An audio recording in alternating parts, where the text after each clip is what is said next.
eu gostaria de, então, ainda de forma introdutória, relembrar um pouco para que a gente pudesse fazer uma retomada daí para frente daquilo que vamos repartir hoje, confiando no Senhor. Não há nenhuma expectativa no nosso coração a não ser no Senhor. Se o Senhor não nos edificar, irmãos, é impossível alguém fazê-lo. Então a nossa expectativa, uma vez mais nessa noite, ela está colocada no Senhor. Amém? Nós compartilhávamos ontem acerca dos 3 grandes espetáculos que aparecem na história, ainda claro que antes da humanidade, mas depois revelado na história da humanidade. Os 3 grandes espetáculos do universo têm como primeiro a Santíssima Trindade, não é? E nós tocávamos na questão de que o Deus que nunca foi visto por ninguém, o Deus que tem apenas uma relação interpessoal entre, como já sugere, interpessoal entre as suas pessoas. O Deus que é divino, não é? E que essa essência única da divindade participam 3 pessoas, o Pai, o Filho e o Espírito Santo. E por não haver conhecimento, porque só o Pai conhece o Filho, só o Filho conhece o Pai, e o Espírito Santo é a ligação de amor eterno entre os dois, por ninguém conhecer, como nosso irmão mencionou bem, pouco podemos tocar nessas questões, porque Paulo também ensinando a Timóteo, orientando Timóteo, ele diz que esse mesmo Deus é o Deus que ele só possui a imortalidade e habita numa luz inacessível, impenetrável. Então estávamos vendo e descobrindo que realmente não é possível ao homem nem nenhuma outra criatura prescrutar a Deus. Por isso que todos erraram. Fiz alguns anos atrás, talvez uns 15 anos atrás, junto com outro irmão, uma pesquisa acerca das principais seitas, ou melhor dizendo, as principais religiões que nós temos na Terra. Das 5 principais, todas elas erram na questão da Trindade. Nas suas ramificações, nas suas seitas, nós temos também, encontramos que nenhuma seita na Terra pode falar da Trindade como a Trindade é, digamos, na sua revelação parcial, naquilo que a Trindade, ou naquilo que o Deus Trino, o Deus Triuno, deu, a sua revelação parcial, desde as questões relacionadas à teologia natural, aquilo que se pode ver de Deus a partir das coisas que estão criadas, como na revelação especial, que são os registros das saídas e das movimentações de Deus. Somente a igreja tem esse depósito na terra.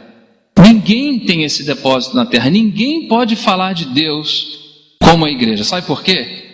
Porque aquela pessoa que revela Deus, aquelas pessoas que se conhecem e se conhecem umas às outras, como o nosso Senhor falou em Mateus capítulo 11, ninguém conhece o Filho senão o Pai, ninguém conhece o Pai senão o Filho.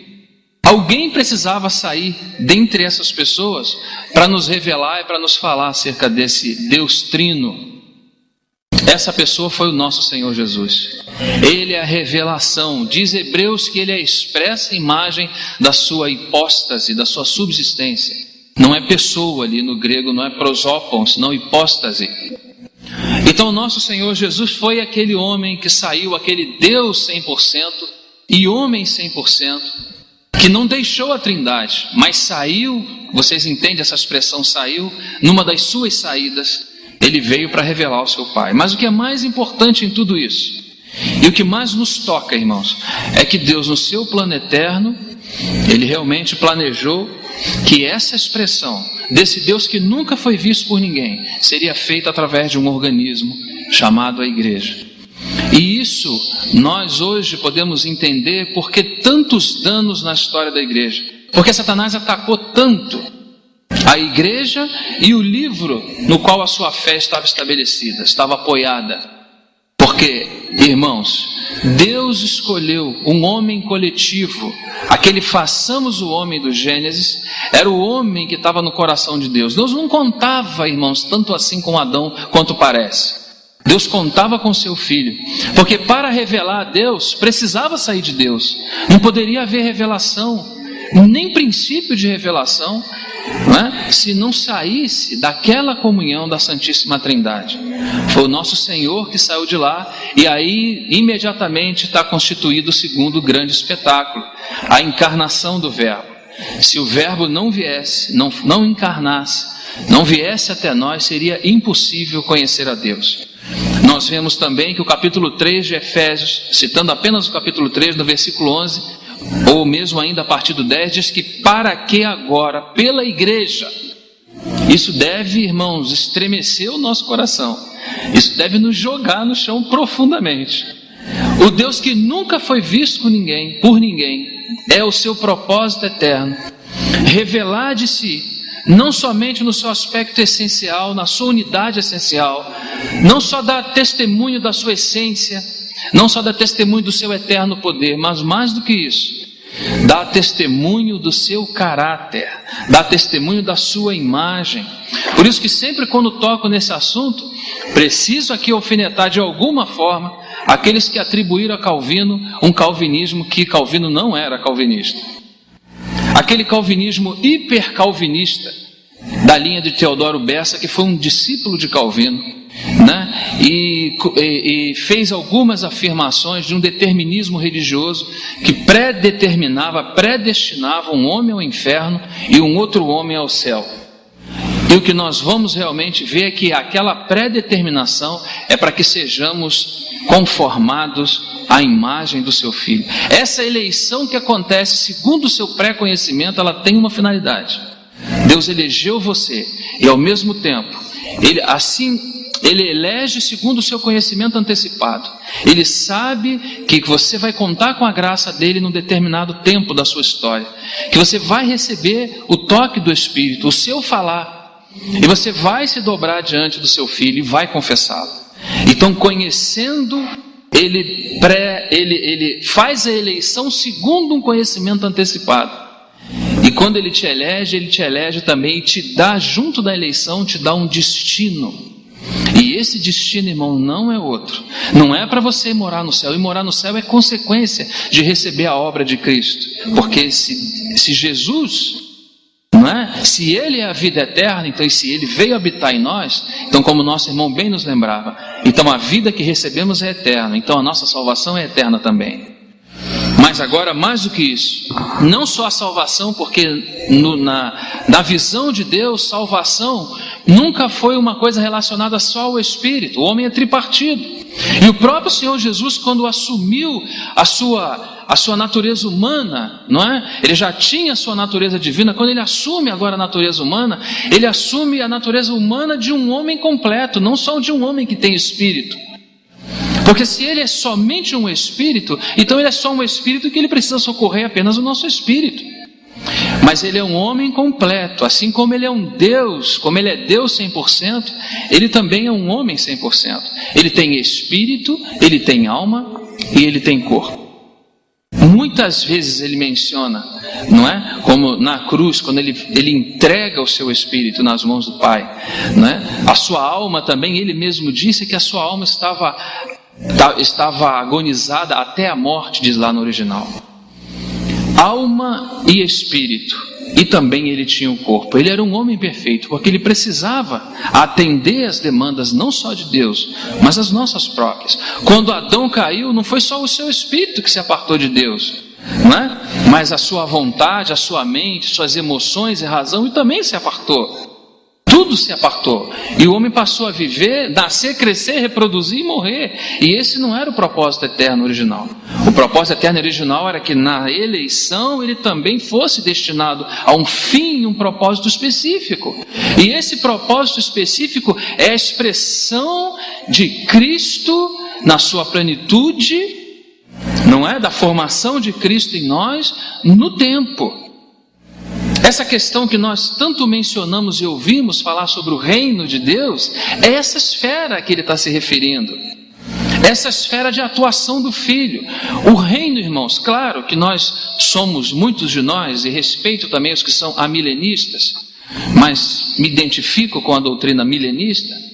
Acreditamos realmente que na sua segunda vinda, não é? O Senhor virá e estabelecerá o seu tribunal, né, como é mencionado, e depois do seu tribunal, ele reparte galardão, ele vem com o seu galardão para dar a todos segundo a sua obra, as suas obras, né? Que não tocam a questão da salvação eterna, mas as obras que foram feitas, a maneira como você desenvolveu a sua salvação nessa terra, se você foi prudente, se foi negligente, todas essas questões estão envolvidas e por isso há um tribunal. Então será estabelecido um reino por essa postura milenista, ainda sabendo que na história da teologia existe uma postura amilenista, também nós respeitamos, entendemos que não é uma questão central da fé, respeitamos todos os irmãos.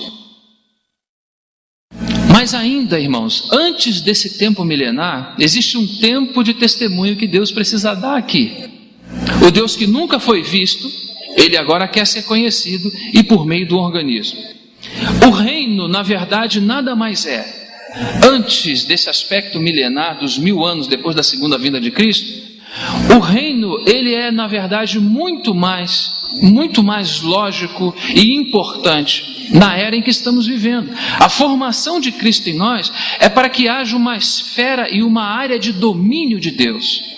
Deus domina e governa através do seu Filho. Não é? Então, à medida que o seu Filho é formado em nós, não há nenhuma dificuldade de Deus governar. Deus sempre foi governador de tudo. O pobre diabo, irmãos, não pode fazer nem sequer uma pobre barata. Não pense que essas coisas que acontecem por aí, o caos que está estabelecido na terra, né, que o Deus triuno de alguma forma perdeu isso de vista. Irmão, há um homem assentado na glória. Deus é o Deus que sempre foi.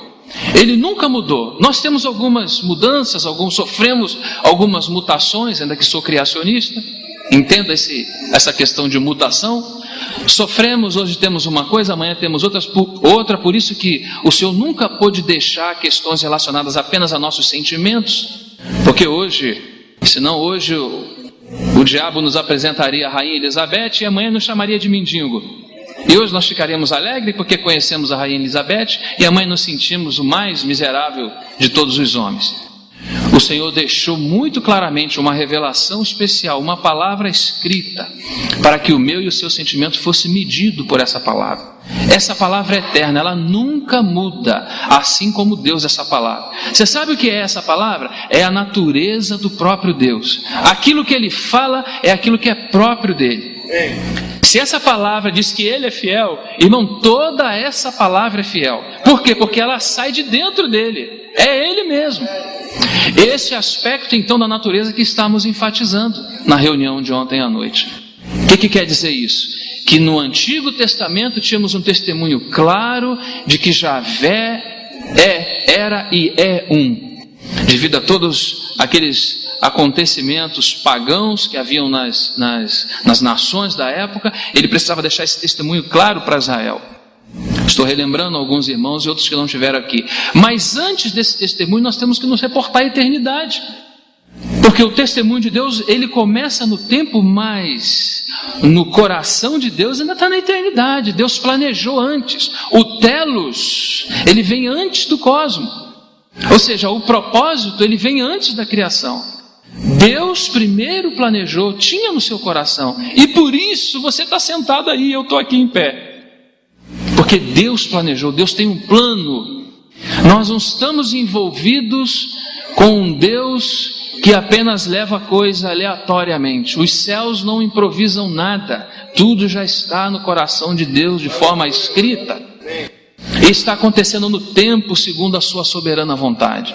Nada acontece por acaso, irmãos. Tudo acontece segundo a vontade soberana e até mesmo permissiva de Deus. Você olha para você mesmo e pode ser que você se sinta um João no meio daquelas igrejas lá do capítulo 2 de Apocalipse, né? E se estabelece um grande caos, o envolvimento da história, a questão profética. Claro que João talvez não tivesse essa revelação que hoje você tem, mas um momento o Senhor precisa chamar João e levar ele para a altura, né? E é como se dissesse: João, venha ver da maneira como eu vejo. João, venha ver desde a minha perspectiva. Sai daí, tem que sair daí. Assim como nós, temos que sair da terra para poder compreender a Deus. O que temos na terra é Babilônia. O que levanta da terra é Babilônia. O que desce dos céus é a Nova Jerusalém. É aquilo que Deus planejou no seu coração. E Ele vai precisar mostrar a João. João, fica tranquilo, porque ainda falta 2000 anos pelo menos, vamos contar assim, ou 21 séculos, ainda mais um pouco, para que você veja, ou para que aconteça isso que está no meu coração. Mas esse caos que você está vendo, irmãos, em palavras interpretativas, não foram as palavras canônicas, assim ditas naquele livro, mas em palavras interpretativas, Deus estava mostrando não só a João, mas mostrando ainda a nossa geração, que não existe nada fora do lugar. Se você entender que existe alguma coisa fora do lugar, está fora do governo e das mãos governamentais de Deus, irmão, você precisa ter uma visão mais clareada acerca do propósito de Deus. Deus é Deus, irmãos, nunca deixou de ser, nunca deixará de ser. Ele não pode negar a sua própria natureza. Por isso que não existe um Deus grande e um Deus pequeno. O erro de Charles Taze Russell, achar que Javé é um Deus grande, o Pai é um Deus grande e o Filho é um Deus pequeno. Não, irmãos, Ele é Deus, e como Deus Ele erra jamais. Há uma frase que o irmão gosta muito de usar: Ele jamais falha. Ele nunca falha. Então, João vê a Nova Jerusalém, vê ela pronta, descendo dos céus.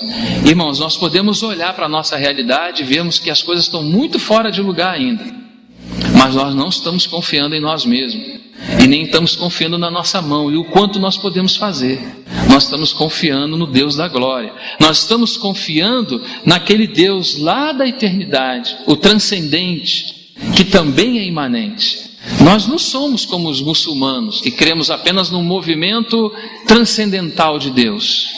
Nós somos cristãos, somos aqueles que fomos ganhos por esse mesmo Deus, que saiu, que humilhou-se, né? Que desceu da sua glória, que deixou a sua glória e que veio e empoeirou os pés nessa terra para nos salvar. Nós acabamos de participar dessa mesa agora que fala disso. Nós cremos nesse Deus, amém? Então, irmãos, na sua unidade essencial, Ele deu esse testemunho no Antigo Testamento, que Javé é um e que esse um é divino.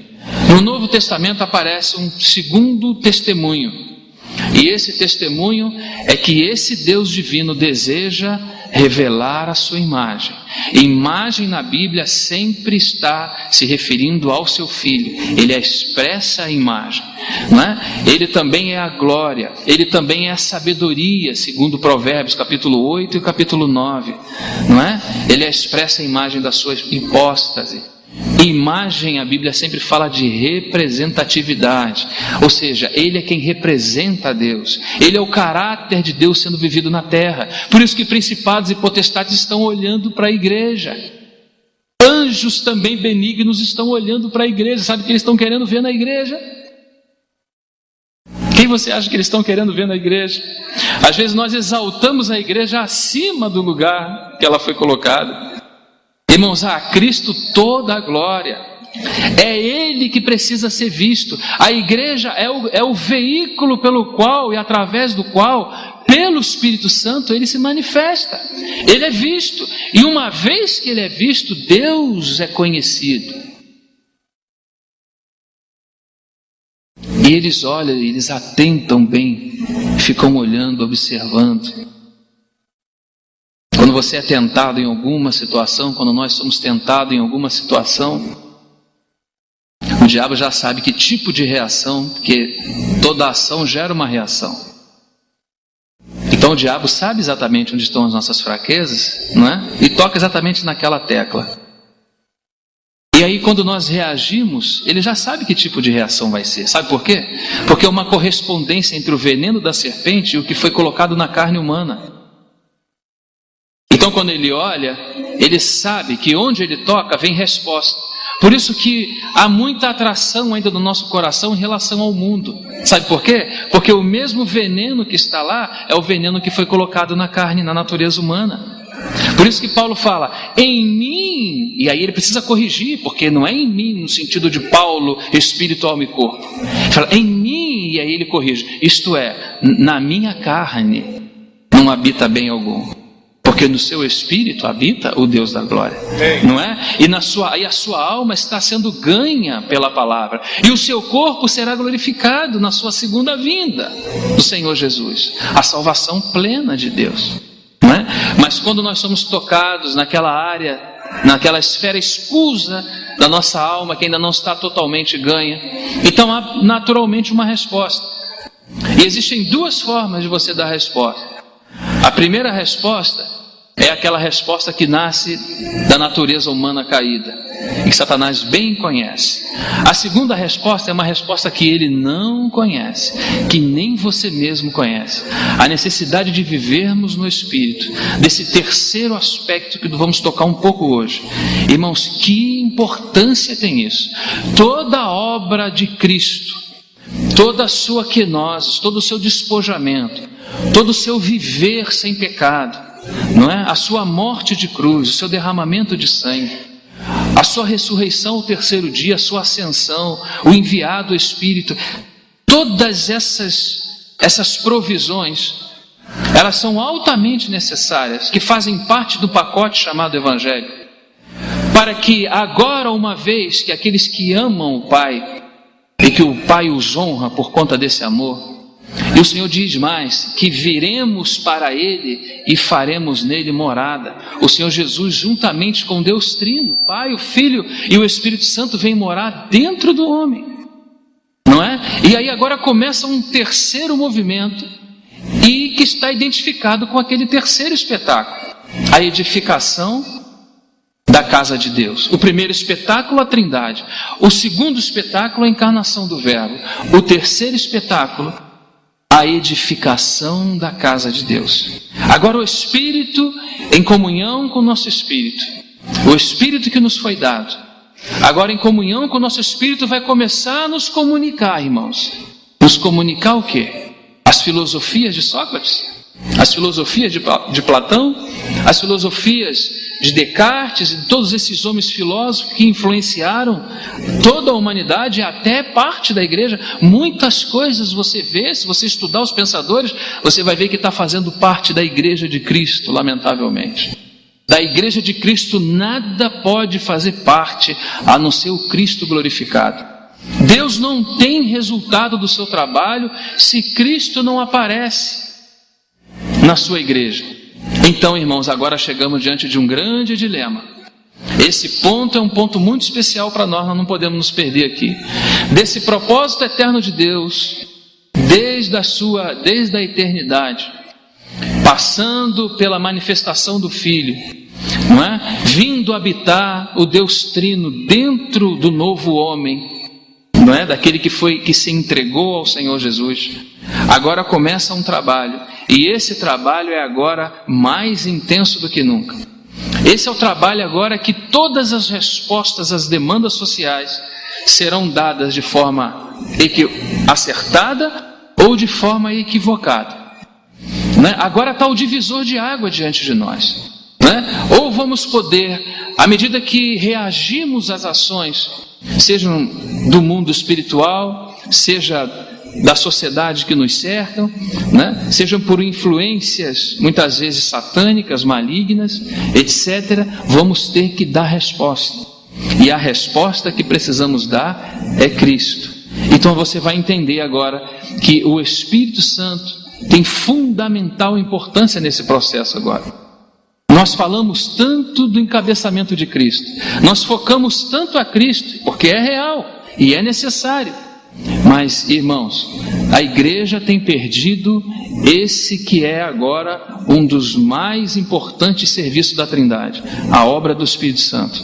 Você não tem encabeçamento de Cristo na igreja sem a obra do Espírito Santo, porque o Espírito Santo ele vem para comunicar. Se o Pai precisa ser visto, ele precisa ser visto na pessoa do Filho, porque só o Filho conhece o Pai.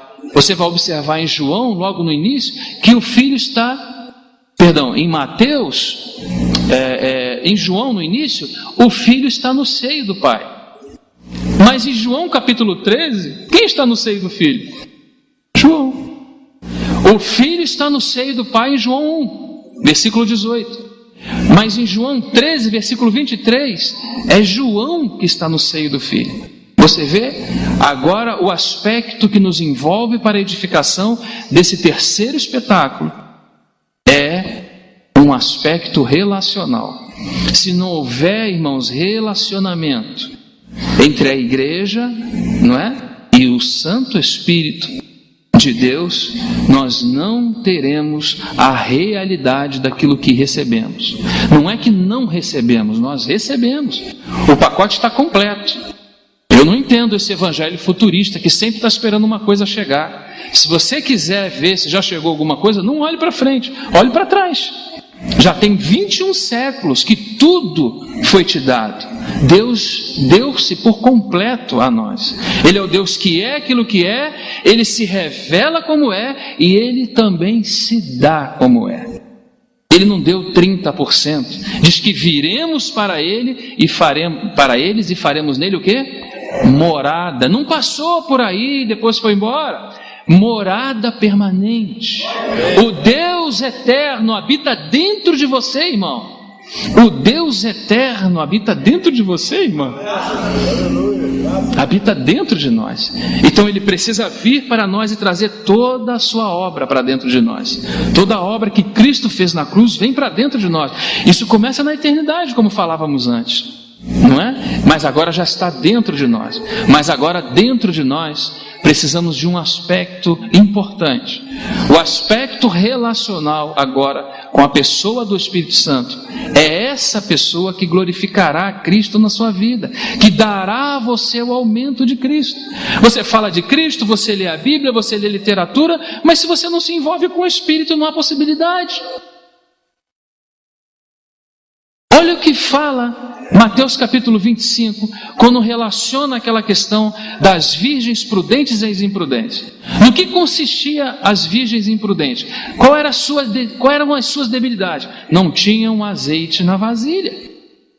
Ora, Provérbios capítulo 20, no versículo 27, diz que o espírito do homem é a lâmpada do Senhor. Então, se o teu espírito é uma lâmpada, o que é o azeite? O Espírito. E como pode haver luz sem o toque da lâmpada com o Espírito? Nós já somos essa lâmpada, e isso está representado naquelas virgens, não é? Mas ali fala de algo mais, ali fala da introdução do reino. Então, para a introdução do reino, você precisa mais do que vida eterna, querido. E eu também. Primeiro, porque falo, precisamos de vida de Cristo formado na alma, não só vida do Espírito quando confessamos a Cristo. Agora o Espírito Santo precisa pegar todas essas provisões que foram dadas na cruz e fazer você prová-las, assim como você provou a salvação. Você lembra o dia da sua salvação, quando você levantou sua mão e quando em lágrimas você se entregou ao Senhor? É um dia inesquecível. Mas, irmãos, esse é apenas o primeiro item daquela grande enciclopédia chamada O Evangelho. É apenas o primeiro item, a salvação do seu espírito. Muitos outros fascículos estão ali, estão dentro de você, mas pode ser que eles estejam fechados. Você não teve olhos abertos para ver que tudo aquilo que Jesus conquistou, não só na sua cruz, mas no seu andar perfeito sem pecado, na sua cruz, na sua morte, na sua ressurreição e na sua ascensão, fazem parte, irmãos, é o conteúdo no qual a igreja é e no qual a igreja vive. Se ela não se relaciona com esse conteúdo, o que ela tem são apenas questões de pensamentos e doutrinas humanas. Então o Espírito nos foi dado, e aqui a grande dificuldade que nós encontramos nos tempos modernos, ou chamado pós-moderno. Misericórdia, acho que a modernidade alcançou muito mais a época de Adão do que a nossa. Sabe qual é o nosso problema como igreja hoje? Nós temos toda a provisão, mas se nós não relacionamos com esse Deus trino, qual nos foi dado para esse relacionamento, nós não tocamos as realidades daquilo que o Senhor fez e daquilo que o Senhor é para nós. Você pode falar do encabeçamento de Cristo, você pode falar da cristologia muito bem, você pode falar da doutrina do Espírito Santo, você pode ser um PhD em eclesiologia. Mas Mas não é já esse o assunto. O assunto é que Deus precisa ser revelado na terra. O Deus que nunca foi visto por ninguém quer ser visto. E a maneira dele ser visto é comunicando da parte de si mesmo a sua natureza. Se ele quer mostrar ele mesmo, ele tem que comunicar para nós algo dele mesmo. Ele não pode contar só com Adeilton. Ele não pode contar só com Rogério. Ele precisa contar com seu Filho, mas o seu Filho em nós, Cristo em vós, esperança da glória. Cristo e toda a riqueza que está nessa pequena palavra. Ó, irmão, nós temos a nossa vida aqui na terra, só para escrutinar, como no microscópio, essa pequena palavra. Quanta riqueza está dentro dessa palavra. Os apóstolos entenderam isso. Por isso que Paulo fala: a mim, o mínimo de todos os santos, me foi dada esta graça de anunciar. Anunciar quem? A Cristo. Cristo em é a preposição que transfere Cristo para vós. Cristo em vós. Não é Cristo apenas no aspecto doutrinário, como nosso irmão estava tocando na parte da manhã. É Cristo é Cristo transmitido no Espírito. Esse Espírito, irmãos, que foi salvo, que foi renovado na primeira vinda do Senhor. Quando você recebeu a Cristo, Ele veio habitar no seu Espírito. Sabe qual é a intenção de Deus em vir habitar no seu Espírito? É a mesma intenção que Ele tinha quando Ele fez Adão à sua imagem. Nós falávamos isso ontem. Imagem e semelhança estão juntos. Se você quer produzir uma imagem, você precisa estar identificado de forma semelhante. Vê, irmãos, como vamos produzir na terra a imagem ou o caráter? Isso que nós falamos, caráter. Muitos gostam de usar essa palavra caráter. São palavras que estão interrelacionadas. Caráter, imagem, natureza, a forma particular do ser. É a forma particular do ser. Por isso que quando de alguma forma você recebe algum ataque do inimigo, se você é alguém, se somos aqueles que estamos nesse nível de relacionamento, a nossa resposta, irmãos, é uma resposta em Cristo. É Cristo respondendo através de nós. Quando estamos em nós mesmos, respondemos a partir de nós mesmos. E aí se faz toda a diferença.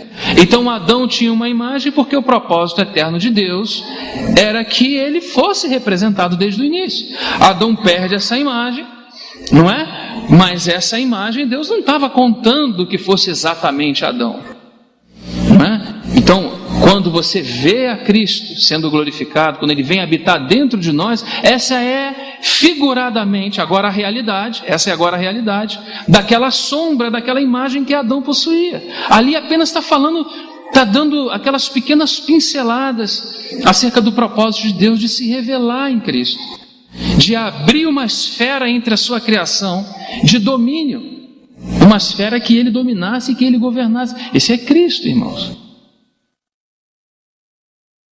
Então, como poderíamos chegar nesse nível? Como poderíamos chegar? Irmãos, preste atenção nisso, por favor. Essa é a parte que mais me toca nesse compartilhar.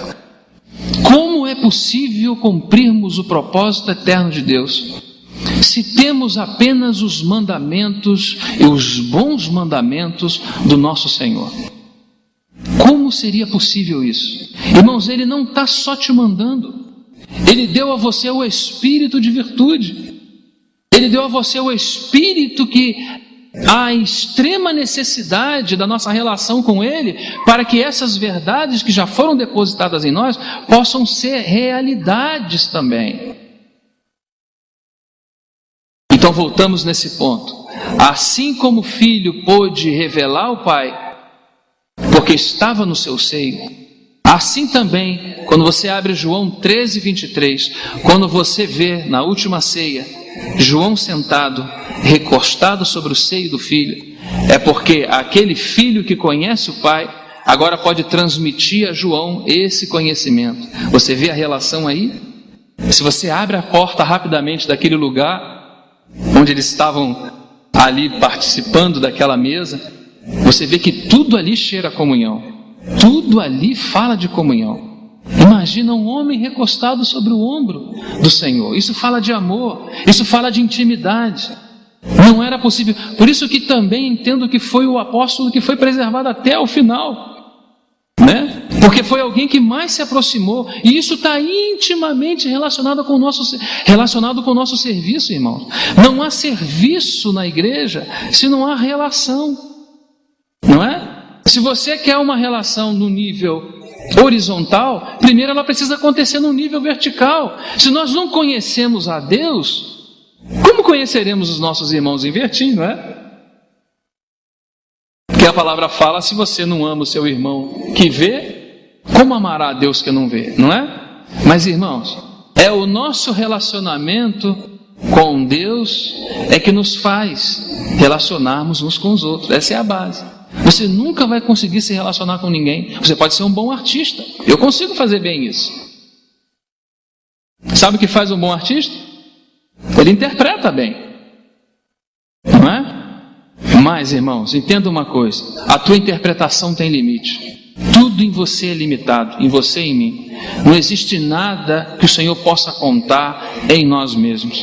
Nós somos muito limitados. Você é paciente em você mesmo? Vou dizer para você, a sua paciência vem até aqui. Outros alcançam um pouquinho mais, outros um pouquinho mais embaixo. Mas todos têm limite de paciência. Porque paciência não é esforço ou fruto da natureza humana. Paciência é uma pessoa. Paciência é Cristo, não é? Então, irmãos, quando nós observamos alguns textos que eu gostaria de mencionar, desse aspecto tão importante, quando você vai, por exemplo, a Provérbios capítulo 9, ali menciona, como nós mencionamos no encontro passado, do ano passado, ali menciona algumas coisas muito interessantes. Diz que sabedoria já edificou sua casa e que já lavrou suas 7 colunas, não é? Então, aquilo que viemos falando do dia de ontem até hoje, esse aspecto do fundamento da Trindade, para que a igreja pudesse crescer na sua sobreedificação de forma sadia, até agora chegamos nesse ponto do fundamento. Mas depois desse fundamento, você observa que Deus começa a estabelecer colunas na sua casa, porque Ele não pode levantar só paredes. Paredes com pouco vento pode ser derrubado. Então existem várias colunas. E quando você relaciona aquelas colunas de Provérbios capítulo 9 com os mistérios de Deus do Novo Testamento, você observa que a primeira e principal coluna é a de Colossenses capítulo 2, quando fala do mistério de Deus, o quê? Cristo. O mistério de Deus, Cristo. Ele relaciona outras colunas, né?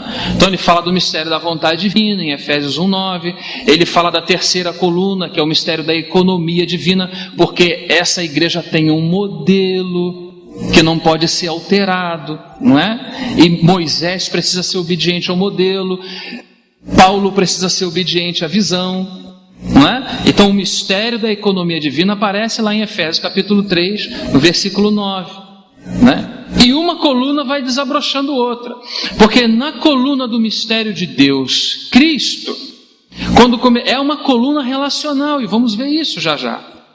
Quando começamos a nos relacionar com Deus nesse nível de conhecimento de Deus, não é? Porque é a sua natureza, irmãos, que está sendo passada para nós. Nós estamos sendo edificados naquilo que Ele é.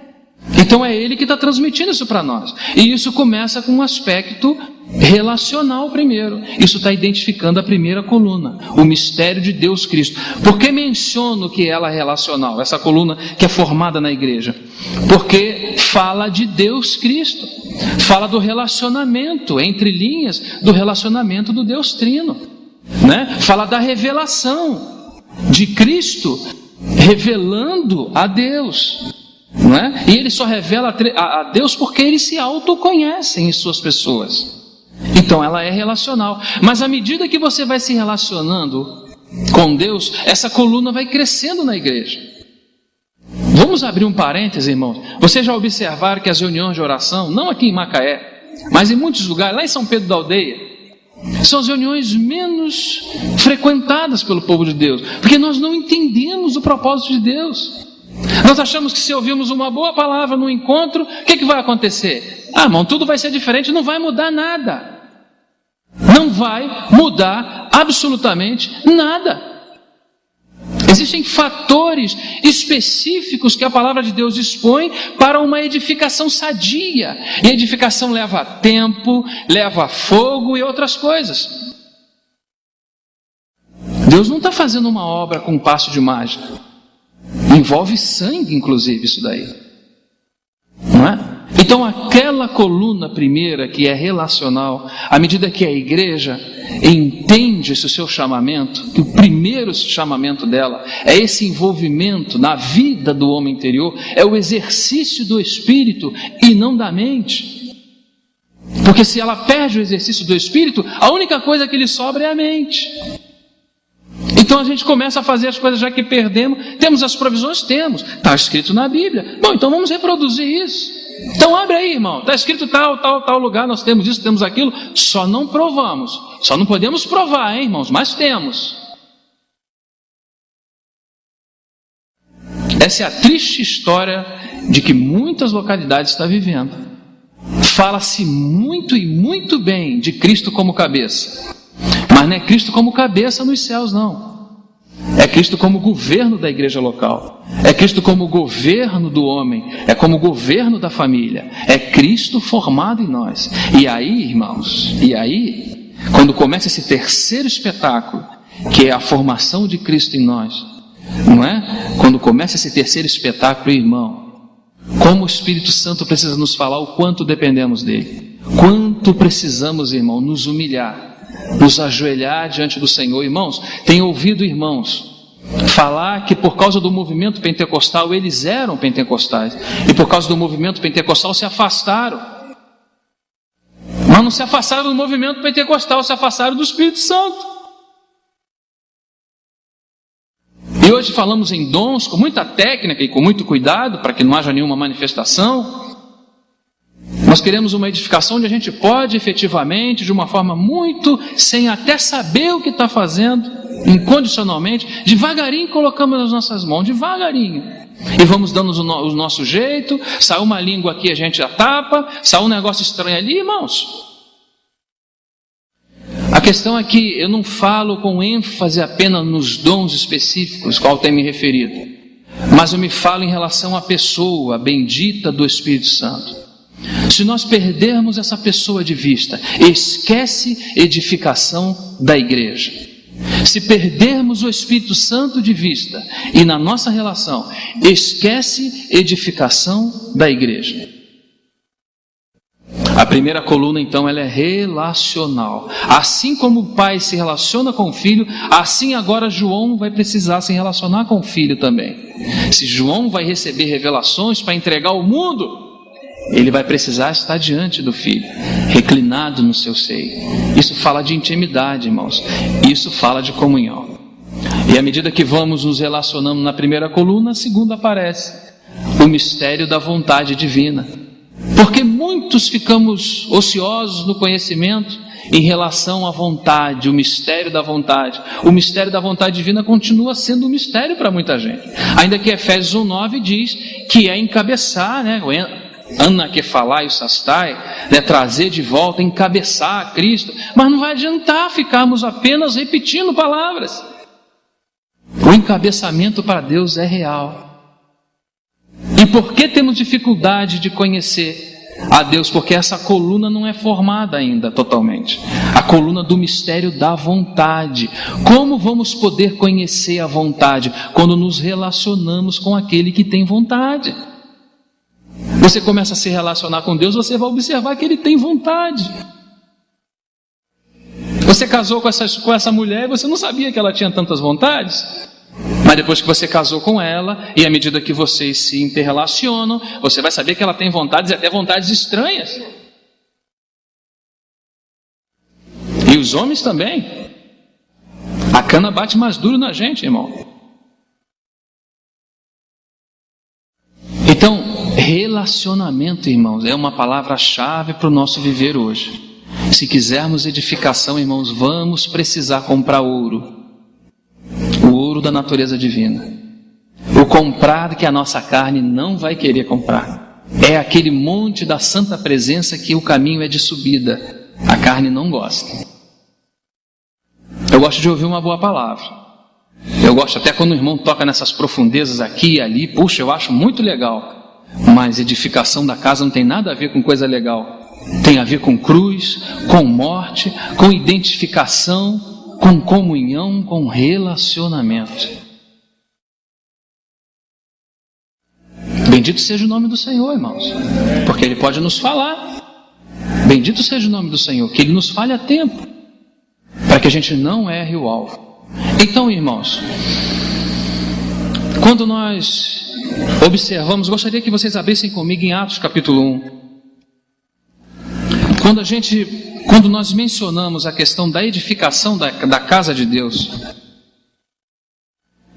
como esse terceiro grande espetáculo, nós temos que ter em conta esse aspecto da questão relacional. Não mencionei as outras colunas porque não é o nosso sentir nesse compartilhar, mas apenas para mencionar que existem 7 principais colunas que são colocadas na casa de Deus, e a última delas é o mistério de Cristo, e o mistério de Cristo é a formação de Cristo no corpo de Cristo. Ainda para ser mais diretamente bíblico, eu gosto dessa expressão, mas para ser mais bíblico, não é? É a formação, é a junção entre os judeus e os gentios.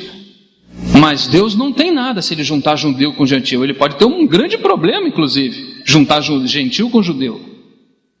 Só não vai ter problema porque existe a obra da cruz. Então a obra da cruz os vai reunir em realidade. Mas se não houvesse a obra da cruz, o que seria de judeu e gentil? Né? Um grande problema. Mas mais do que isso, o mistério de Cristo é a formação de Cristo nesse corpo formado por judeus e gentios. E essa é a última coluna que recebe a última forma do desabrochar de Deus. Começa no aspecto relacional, Deus Cristo, passa pelo mistério da vontade divina, o mistério da economia divina, o mistério da piedade, porque se há uma economia, o protótipo de Deus não é eu e nem é você, é o seu filho, é Ele quem vai realizar esse plano, o mistério da economia divina. Então entra o mistério da piedade, não é? Depois do mistério da piedade entra o mistério do Evangelho, porque o mistério do Evangelho vai detalhar o que foi Jesus, quem foi Jesus e o que Ele fez por nós. Por isso que a igreja precisa estar exposta a ouvir o Evangelho. A ação do Evangelho é pelo Espírito Santo. Ela ouve o Evangelho e o Espírito Santo diz para ela: é verdade, essa é a minha verdade, essa é a minha palavra. E assim ela vai sendo formada naquilo que ela está ouvindo. Por isso que imediatamente após o mistério do Evangelho aparece a outra coluna, que é o mistério da fé. Porque à medida que você ouve, gera o quê? Fé. Esses dias nós ouvimos alguém dizer que precisava ajudar a sua fé. Mas ninguém pode ajudar a fé, ninguém mesmo pode ter fé. Homem nunca teve fé, nenhum homem teve fé. Foi quando Deus se revelou, não é? Foi quando Deus se revelou, foi quando o Espírito soprou a sua palavra. Essa palavra entrou no seu ouvido, tocou o seu espírito, seu coração, e você creu. Ela vem de Deus. Então, depois da coluna do Evangelho aparece a coluna do mistério da fé. E o mistério da fé é porque quando ouvimos o Evangelho, cremos. E quando cremos, Cristo é algo mais de Cristo, é formado em nós. A última coluna, o mistério de Cristo, o mistério de Cristo e a igreja. Ou o mistério de Cristo. O mistério de Deus, Cristo. O mistério de Cristo, a igreja. Mas qual igreja? A igreja formada no seu cabeça. Toda vez que você encontra a igreja na Bíblia, você encontra também o seu cabeça. Toda vez que você encontra o cabeça, pode procurar que o corpo está por aí. Não existe um corpo sem cabeça. E nem uma cabeça sem corpo. Amém, irmãos? Então são aquelas colunas e a primeira é relacional. Vamos pôr um foco por alguns minutos nessa primeira coluna e em algumas experiências bíblicas de nossos irmãos no passado. A primeira própria do Senhor Jesus em Atos capítulo 1. Atos capítulo 1, ele começa dizendo: fiz o primeiro tratado, no versículo 1, ó Teófilo, acerca de tudo que Jesus começou, não só o quê? A fazer, mas a ensinar. Até o dia em que foi recebido em cima, depois de ter dado, guarde essa palavra, guarde essa palavra, sublinhe essa palavra, mandamentos pelo Espírito Santo aos apóstolos que escolheram, aos quais também, depois de ter padecido, se apresentou vivo com muitas infalíveis provas, sendo visto por eles por espaço de 40 dias, e falando do quê? Do que respeita ao reino de Deus. Porque esse homem, irmãos, também podemos dizer que ele é a encarnação do reino. É ele mesmo o reino de Deus, né? Ele é a esfera de atuação e de domínio de Deus na terra. Então tudo que ele ensina está relacionado com o governo de Deus. Ele ensinou o reino de Deus, viveu o reino de Deus intensamente, ensinou o reino de Deus aos apóstolos. E ainda aqui, ele ainda menciona por mais de 40 dias, ele dá mandamentos e continua ensinando acerca do reino de Deus. Vamos ler o versículo 5, versículo 4. E estando com eles, determinou-lhes que não se ausentassem de Jerusalém, mas que esperassem a promessa do Pai, que disse ele: de mim ouviste. Porque na verdade João batizou com água, mas vós sereis batizados com o Espírito Santo não muito depois desses dias. Versículo 6. Aqueles, pois, que se haviam reunido, perguntaram-lhe, dizendo: Senhor, restaurarás tu neste tempo a Israel? O Senhor está falando de uma coisa, está se entendendo outra. Ainda estão aqui fechados na questão de um reino messiânico político. E o Senhor então os corrige e disse-lhes: não vos pertence saber os tempos ou as estações que o Pai estabeleceu pelo seu próprio poder. Mas, porém, entretanto, diz lá no espanhol, sin embargo. Que mais maravilhoso é isso aqui, porque se não houvesse esse mais aqui, nós íamos ficar cheios de mandamentos, mas sem virtude para representá-los. E ele diz então: mas recebereis a virtude do Espírito Santo, que há de vir sobre vós, e ser-me-eis testemunhas tanto em Jerusalém, como em toda a Judéia e Samaria, até os confins da terra. Note, irmãos, que precioso é esse aspecto que o Senhor mostra para nós em relação ao seu Santo Espírito. Todos nós, quando cremos no Senhor, a primeira coisa que nós pensamos no dia seguinte é colocar uma Bíblia embaixo do braço e pregar o Evangelho, ensinar pessoas, levar as pessoas ao mesmo amor que nós chegamos. Mas note isso, irmãos, que coisa impressionante. Muitas vezes nós temos mandamentos tão somente, recebemos muitos mandamentos, mas há pouco relacionamento para que haja virtude. Obviamente que essa palavra virtude aqui ela é mais ampla, mas nós estamos especificando ela no mesmo contexto imediato onde aparece a palavra mandamento. O Senhor dá mandamento. O que você tem em mãos? Mandamentos ou mandamentos e virtude? Esse é um princípio maravilhoso na Bíblia. Depois que eles também recebem a virtude além dos mandamentos, eles saem para o mundo e o Evangelho é espalhado. A obra, você vai ver que ela não precede a pessoa, é o contrário. A pessoa é quem precede a obra. Isso acontece, gosto de mencionar isso, irmão, naquela questão do sacerdócio e do reino. O mesmo princípio. Vou mencionar algumas coisas que estão relacionadas sempre a esse mesmo princípio.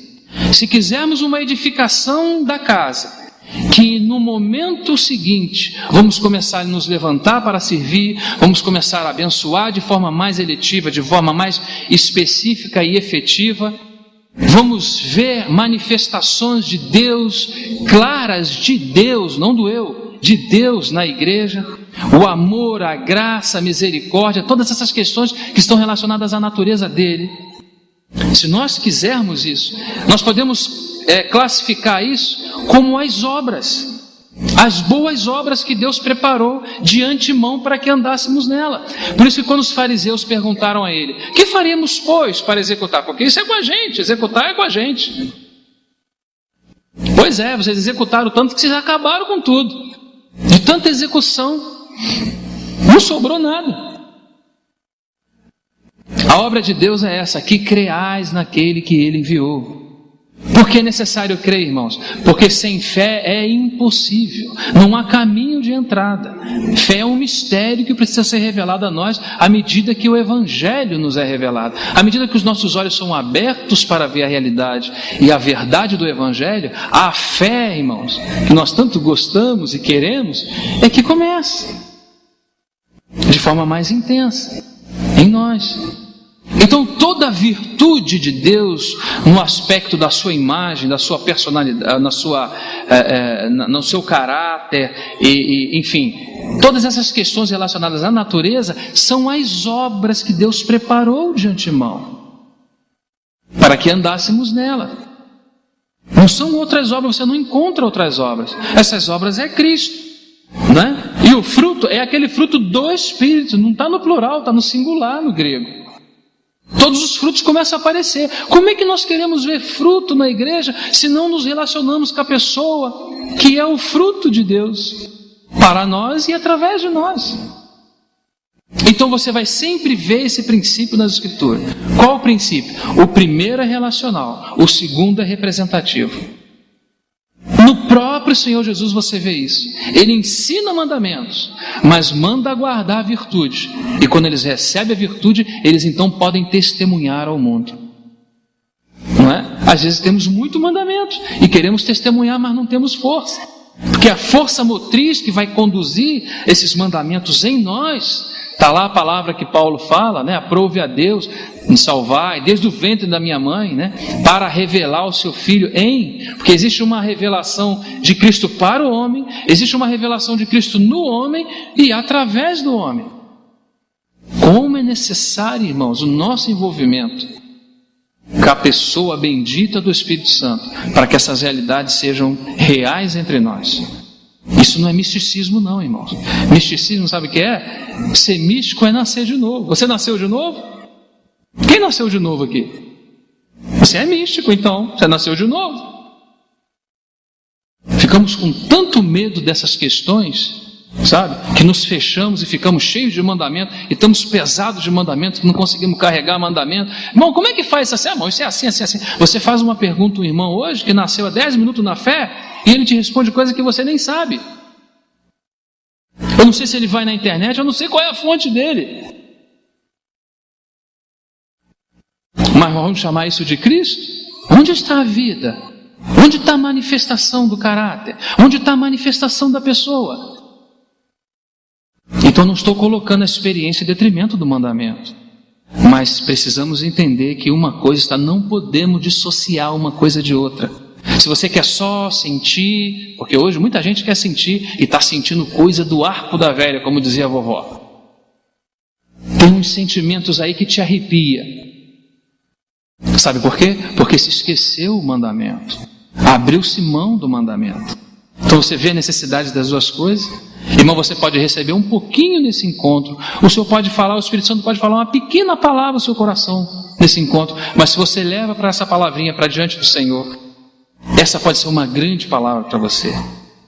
Você pode ouvir muitas coisas no encontro e não absorver absolutamente nada disso tudo.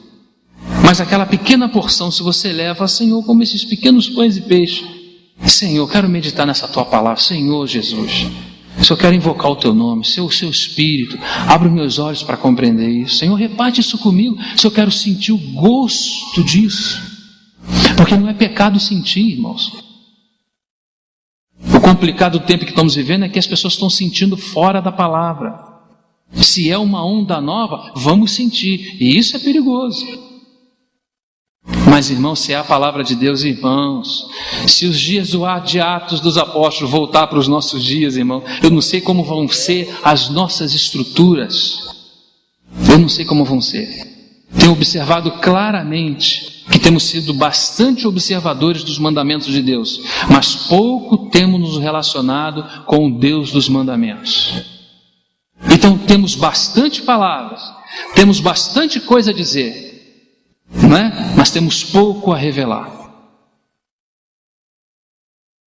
Precisamos ter um posicionamento. Você não precisa, nosso irmão mencionou isso nessa manhã, você não precisa esperar um acontecimento futuro.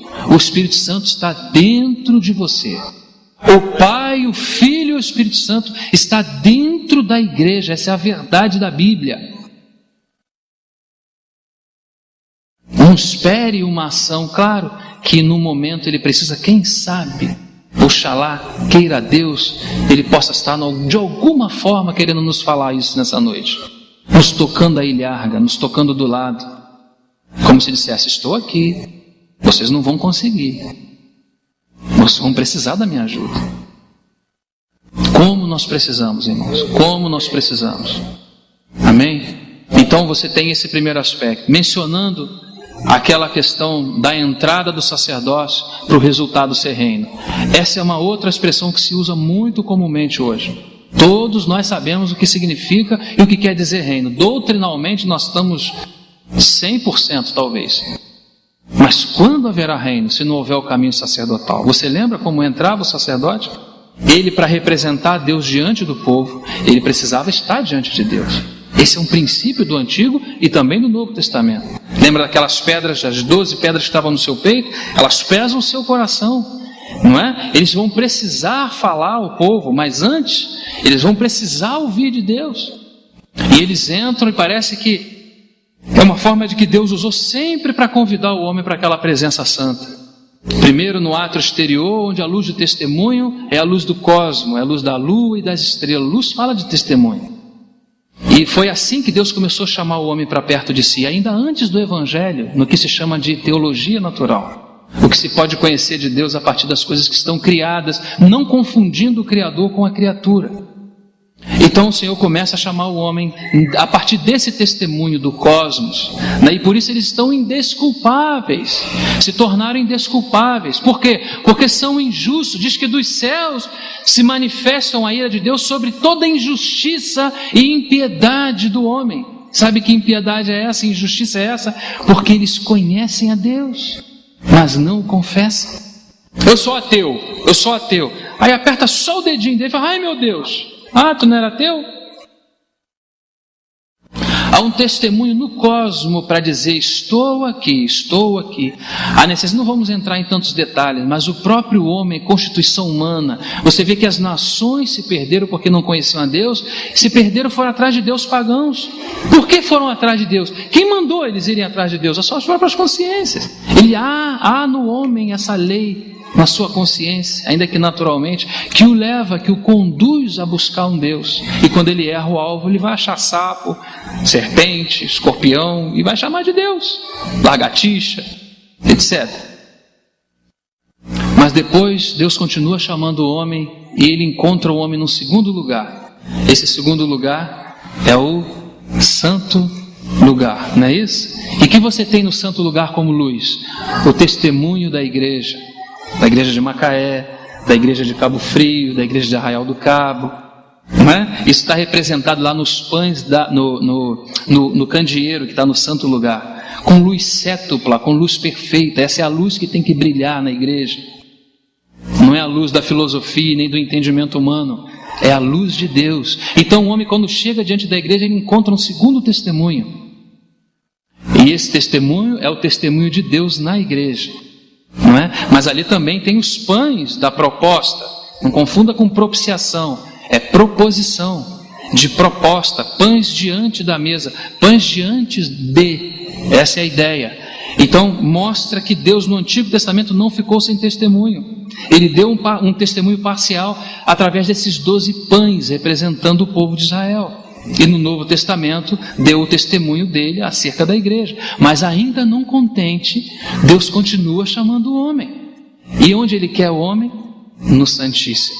Um lugar onde a luz não é nem da teologia natural, e nem através de Israel, e nem através da igreja. A luz do Santíssimo é a própria luz de Deus, a luz da comunhão com Deus. Então o sacerdote, o sumo sacerdote, chega nesse momento aí. Ele se relaciona com Deus aí. E depois ele tem um caminho de volta. Esse caminho de volta, que na entrada foi um caminho de sacerdócio, a sua volta é o caminho do reino. Quando ele sai do Santíssimo, ele agora pode representar Deus lá fora, lá no átrio exterior, lá para o povo. Você viu o princípio? Então ele entra numa esfera relacional. e sai numa esfera de reino. Como podemos representar alguém que nós não conhecemos? Que nós não conhecemos porque também não nos relacionamos. Você vê, irmãos? Nós falamos muito de serviço, pomos ênfase no serviço da igreja. Mas, irmãos, o principal serviço é estar na presença dele. Esse é o principal serviço. Daí nascem todos os serviços. Quando você vai no Antigo Testamento, você vê um Moisés que vai descer do monte com grandes responsabilidades. Primeiro vai subir, mas depois vai descer do monte com grandes responsabilidades. O Senhor fala para ele: Moisés, sobe ao monte, e vou usar palavras minhas, como se dissesse, não vai ser aquela oração do café da manhã. Você vai subir o monte, Moisés, e você vai ficar lá. Não é? E aquela subida do monte é uma subida ascensional, porque tem várias etapas, não vamos entrar. Mas tem várias etapas. Quando Moisés chega lá, ao final do 6º dia, que é o final de si mesmo, a nuvem cobre Moisés, não é? E Moisés agora vai ouvir o que Deus tem a lhe dizer. Então a descida vai ter grandes responsabilidades, vai ter grandes impactos naqueles que vão ouvir o que Moisés tem a dizer, seja naquelas pedras, ou seja na orientação para a construção do tabernáculo. Você vê, irmão, não é construir o tabernáculo primeiro, o primeiro contato não é com a casa, é com o Deus da casa, não é? Então primeiro Moisés vai estar com o Deus da casa, e agora ele vai descer com a direção para a casa. E assim você vai vendo princípios após princípios. Quando eles saíram para restaurar, lá em Ageu, capítulo 1, lá no versículo 8, especificamente já no versículo 8, quando o profeta é usado por Deus, porque eles começaram a parar a edificação, e o Senhor fala: subi o monte, trazei madeira, edificai a casa, e dela me agradarei, e eu serei o quê? Glorificado. Irmãos, nós podemos glorificar a Deus com as nossas palavras, mas parece que não há nada mais sério ou mais especial para Deus na questão dele ser glorificado do que a sua casa ser edificada. Mas para que a sua casa seja edificada, há uma necessidade de subir ao monte, há uma necessidade de participação especial, porque ele fala de madeira, trazei madeira. Monte, subir ao monte, é o monte da santa presença de Deus.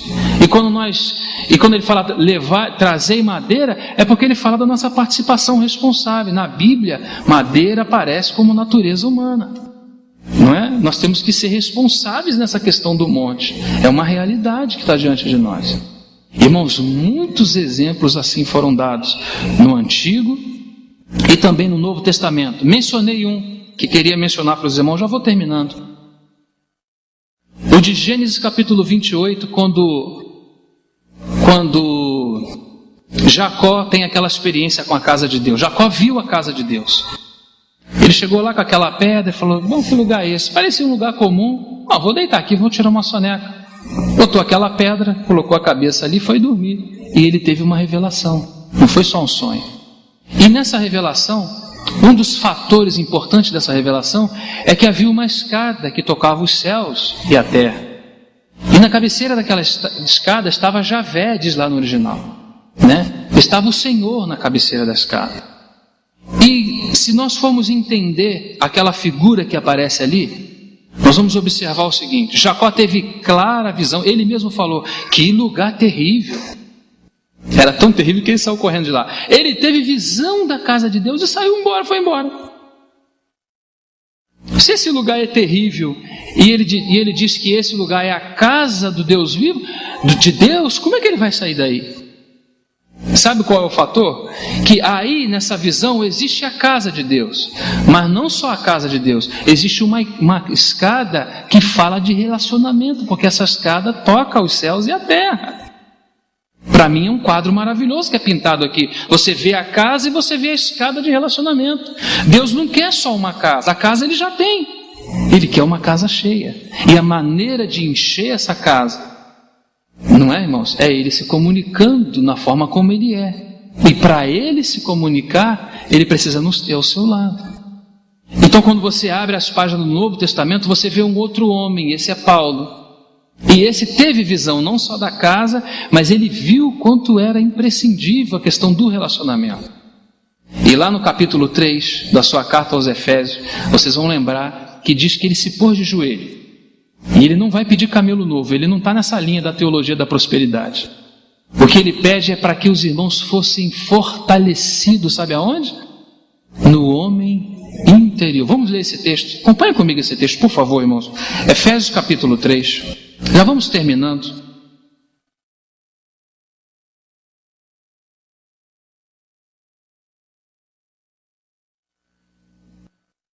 Um contraste interessante que existe entre a vida de Jacó e a vida de Paulo. Existem outros elementos também.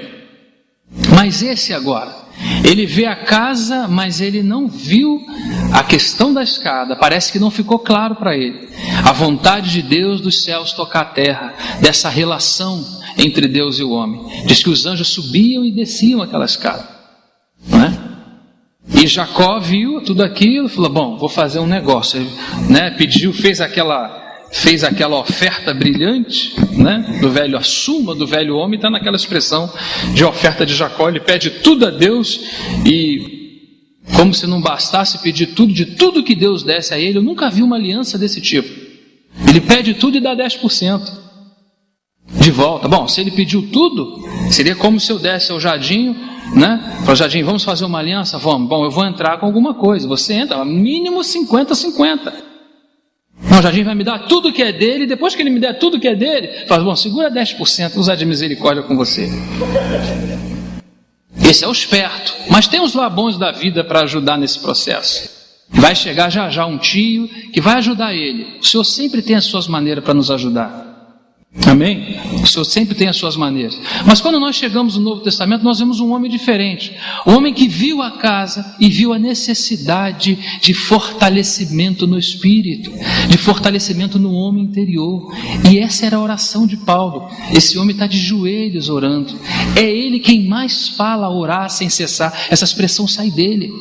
Ele toca muitas vezes nessa questão. Ele sabe que sem relacionamento com Deus não vai haver resultado na casa. Deus não quer só uma casa, irmãos. Deus quer uma casa cheia da sua presença, da sua glória. Senão a gente vai ficar fazendo força. A gente quer ver resultado na casa, mas pode ser que estejamos errando em algum princípio.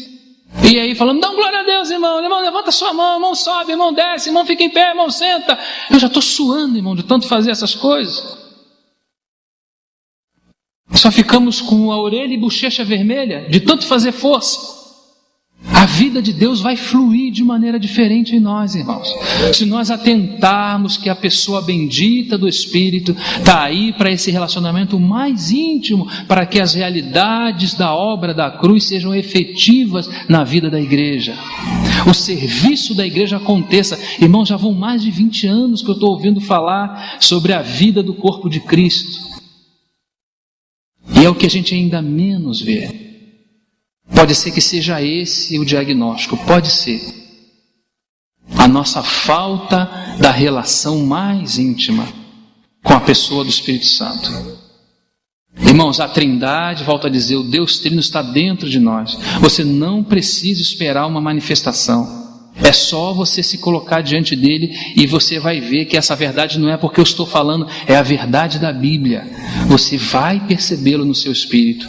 Você vai ter direção, assim como aquela lâmpada. Aquela lâmpada que é o espírito do homem, então tocava, aonde? No azeite. E ao tocar no azeite gerava luz. A luz do entendimento, a luz da verdade, a luz do testemunho, a luz das perguntas que você tem feito e não tem obtido resposta. Temos muitas perguntas, mas temos feito a pessoas erradas. Deus mesmo quer te responder, ainda que Ele responde através dos conselheiros, através do corpo, Ele também quer ter essa intimidade contigo e comigo. A luz do testemunho, a luz da direção, a luz do falar de Deus aparece no contato entre a lâmpada, que é o Espírito do homem, e o azeite, que é o Espírito de Deus. É nesse toque que acontece a luz. E à medida que vamos nos relacionando nesse nível, vai começando a sobrar azeite na vasilha. As áreas escusas e escuras de nossa alma começam a ser vencidas. Você vai tratar com a sua própria alma? Você vai querer que o seu irmão trate com a sua própria alma? Isso não é bíblico. É bíblico. Deus usando pessoas é bíblico. Deus usando o seu irmão é bíblico. E usa também seu vizinho. Usa seu marido, usa seus filhos. Deus usa todas as circunstâncias para fazer algo mais de Cristo ser formado em nós. É Deus que está usando as circunstâncias. É Ele que está nos atraindo para essa questão do Santíssimo. Não há Santíssimo, não há realidade. A obra foi maravilhosa, ela é efetiva, ela dá resultado, mas nós não provamos. Provamos aquele aspecto da vida eterna. Já tenho salvação, eu vou morrer, vou morar no céu, tenho uma casa lá para mim, entramos até nessas questões. Mas não é isso que está em pauta, irmãos. É que aquela obra é muito mais do que vida eterna. A obra que o Senhor Jesus fez por nós, ela é completa para levar o homem à glória. Ela salva o espírito, ela salva a alma e ela salva o corpo. E ela leva o homem à glória. E não só aspecto de salvação no sentido de ficarmos liberados dos demônios. Salvação a tal ponto onde Cristo é formado em nós e expressado em nós.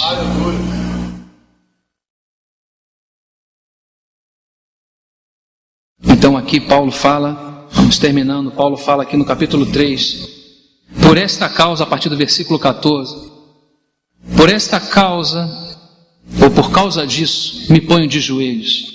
Puxa vida, que encargo maravilhoso desse irmão. Você pode entrar no espírito dessa palavra? Esse põe de joelho, irmão. Se esse homem vai se colocar de joelho, é bom a gente prestar atenção no que ele vai falar. Esse coração deve arder por algo que está muito claro diante dos seus olhos. Por esta causa me ponho de joelhos. E ele começa então a dizer: perante o Pai de nosso Senhor Jesus Cristo, do qual toda a família nos céus, na terra, toma o nome, para que segundo as riquezas, olha, as riquezas da sua glória, vos conceda que sejais fortalecidos. Olha, irmãos, a importância de nós orarmos assim também. Temos o coração ganho para orar pelos nossos irmãos, que nossos irmãos sejam fortalecidos. Aquilo que João ensina, se vê um irmão em pecado, orar por ele, caído, perdão, para que Deus lhe dê vida. Às vezes nós olhamos alguém que caiu e falamos: esse é um miserável, tem que ficar para trás. Orar para que Deus lhe dê vida, porque é a vida que vai tirar ele daquela condição. E aqueles que estão em pé e que olhem para que não caia, devem receber oração e devem orar também, para que o Senhor acenda uma chama, né, no espírito da nossa relação e comunhão íntima com Deus. Que eles sejam corroborados, que eles sejam fortalecidos. Aonde? Na mente, na alma, nas emoções, na razão, no homem interior. Por que eles devem ser fortalecidos, Paulo, no homem interior? Ele diz: para que Cristo, versículo 27, para que Cristo habite pela fé no vosso... Mas peraí, Paulo, que teologia estranha. Ele já não está no meu coração. O coração aqui não está falando só de centro das emoções ou sede dos sentimentos. O coração aqui é o centro do ser, não é? Então, se Cristo é fortalecido no nosso espírito, o nosso coração começa a ser ganho. Ele começa a atingir também as áreas do nosso coração. Não é por decisão, sem a invasão do coração. Você decide hoje, amanhã você toma outra decisão. Mas na medida que nos relacionamos, irmãos, a formação dele começa a acontecer em outra esfera. Nos relacionamos em espírito e a formação de Cristo começa a se dar na nossa alma. E diz mais: para que Cristo habite pela fé no vosso coração, a fim de que, estando arraigados e fundados em amor, que diz mais? Poderdes perfeitamente compreender. Ai, que palavrinha pequena com tanto significado. Podereis perceber o quê? Com. Tem aí essa palavra na sua Bíblia? Perceber? Tem aí? Com. Sabe o que é com? Com todos os santos. Quando eu tenho só a minha experiência, minha doutrina, a minha maneira de ver, eu sou assim, eu sou assado, irmão. Onde é que vai chegar isso? Agora, perceber com os santos. Olha que começa no espírito, invade a alma, e à medida que vai invadindo a alma, nós vamos sendo tratados, porque eu não posso compreender sozinho, tenho que compreender com o Jadinho. Eu não posso compreender só com o Jardim, tem que compreender com o Jadinho, com o irmão, com o Gerson, né? Nós temos que compreender juntos, porque Deus busca um corpo pelo qual Ele possa se expressar. Mas como vamos aprender se Cristo não foi de alguma forma, trabalhado no nosso coração? E como Cristo pode ser trabalhado no nosso coração de alguma forma, se a nossa vida relacional com Ele está em falta? Não é? Irmãos, você quer trabalhar para Deus? Acredito que todos nós como servos gostaríamos de trabalhar, de ter essa oportunidade. Irmão, não existe maior trabalho do que esse. O trabalho da vida relacional. Amém? Não existe maior trabalho do que esse. Esse é o trabalho, irmãos, efetivo. Esse é o trabalho que dá fruto. Se a gente não tem esse trabalho, nós é apenas movimentos do átrio exterior. Gente com boi nas costas levando para lá, outro trazendo para cá, sangue para todo lado. Parece um matadouro a igreja. Trabalho e pouca efetividade, pouco resultado. Penso que nesses dias, se eu não estiver enganado, o Senhor está nos chamando para algo mais relacional, para que essas verdades que nós temos absorvido no tempo, na nossa história, e dos irmãos mais velhos e dos irmãos mais novos, que também possam receber esse legado, não é? Esse postulado, né? Essa gama de provisões que têm sido esclarecidas para nós. Irmão, nós não podemos ficar só com essas provisões no sentido mais intelectualizado. Não pode só conhecer isso. Nós precisamos provar. Nós precisamos tocar. Amém? Nós precisamos entrar. Esse é o primeiro grande requisito. Não é? Essa é uma forte coluna de edificação da casa. Uma casa que está edificada com essa coluna, essa casa edificada com essa coluna é uma casa que tem luz. É uma casa que tem verdade, que tem testemunho, que tem orientação. Porque essa é uma formação de Cristo em nós. Amém? Então, irmãos, outros pontos ficam para depois, se o Senhor nos permitir. Vamos pedir ao Senhor que nos ajude com essas palavras. São apenas palavras na presença dEle. Mas, irmãos, não podemos ter efetividade na edificação nesse terceiro ponto, nesse terceiro espetáculo chamado a edificação da casa de Deus, se nós não nos achegamos o Deus que quer nos transmitir a sua natureza para que possamos representá-lo. O Senhor possa nos ajudar. Amém, irmãos? Vamos orar. Te agradecemos, Senhor, por mais essa oportunidade que o Senhor nos dá de compartilharmos juntos a Tua palavra. Agora queremos te pedir, Senhor, que o Senhor, por seu Santo Espírito, possa nos tocar e possa nos falar, Senhor, aquilo que nós precisamos ouvir de Ti. Senhor, quanto às nossas palavras, Senhor, qualquer delas que forem fora de lugar, que o Senhor possa apagar da mente dos irmãos.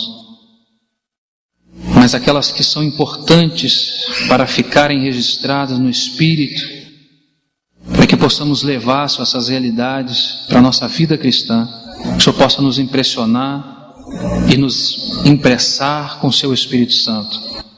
O Senhor nos ajude, abra os olhos do nosso entendimento. O Senhor, ninguém mais pode falar para nós a não ser o Senhor, e nós queremos ouvir o que o Senhor tem a nos dizer. O Senhor nos ajude nesse aspecto tão negligenciado hoje, Senhor, nessa questão relacional. Ajuda-nos, Senhor, ajuda-nos nesse viver de comunhão, de intimidade, de aproximação. Ajuda-nos, atraia-nos após Ti, Senhor, atraia-nos após Ti. Nós queremos realmente trabalhar como servos na edificação da Sua casa, mas também entendemos, Senhor, que sem Ti nós nada podemos fazer. Ajuda-nos, Senhor. O Senhor enviou, juntamente com o Seu Pai, o Senhor enviou o Espírito Santo a nós. Senhor, e nós queremos realmente abrir, Senhor, todo o nosso ser, para que a Sua obra seja plena, Senhor, em realidade entre nós. Não queremos viver apenas de palavras, Senhor, mas como o Senhor mesmo pronunciou, que as Suas palavras eram espírito e vida. Ajuda-nos, Senhor, uma vez mais te pedimos. Em nome do Senhor Jesus. Amém.